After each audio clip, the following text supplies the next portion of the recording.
Admission of partner class 12 का concept है बच्चों। Workman compensation fund, workman compensation fund बच्चों क्लास 12 एक एडमिशन ऑफ पार्टनर का कॉन्सेप्ट है। जैसे कि ए और बी दो पार्टनर है, उनकी रेशियो है 1:1।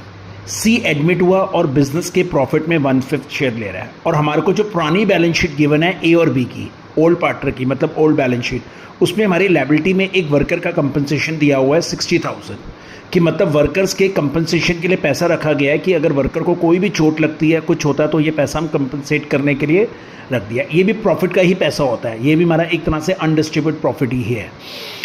अगर कोई इन्फॉर्मेशन नहीं है तो जो भी वर्कमैन कंपनसेशन फंड है वो हम ए और बी में उनकी रेशो में बांट देंगे, ए और ओल्ड रेशो में, क्योंकि इसका ओल्ड बैलेंस शीट है तो सिंपल सा फंड है। ओल्ड बैलेंस शीट में जो चीज़ होती है वो ओल्ड रेशो और ओल्ड पार्टनर्स में ही जाता है।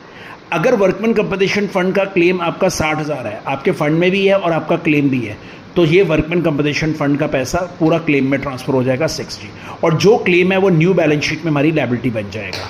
अगर वर्कर के कंपनसेशन का क्लेम 40 है, मेरे पास फंड में 60 है और क्लेम मैंने 40 देना है, जो 20,000 बच गया वो ए और बी के अकाउंट में क्रेडिट हो जाएगा, और न्यू बैलेंस शीट के अंदर जो हमारा क्लेम होगा वो हो जाएगा हमारा 40,000, जितना हमारा क्लेम आपका डिटरमाइन हुआ है।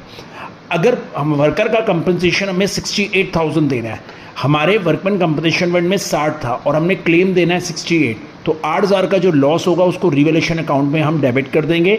रिवैल्यूएशन अकाउंट को हम profit and loss adjustments account भी बोलते हैं। और ये जो लॉस होगा ये भी ओल्ड पार्टनर के अकाउंट से ही डेबिट होगा, ओल्ड पार्टनर्स के अकाउंट से डेबिट, ओल्ड रेशो में टू रिवैल्यूएशन। राइट बच्चों।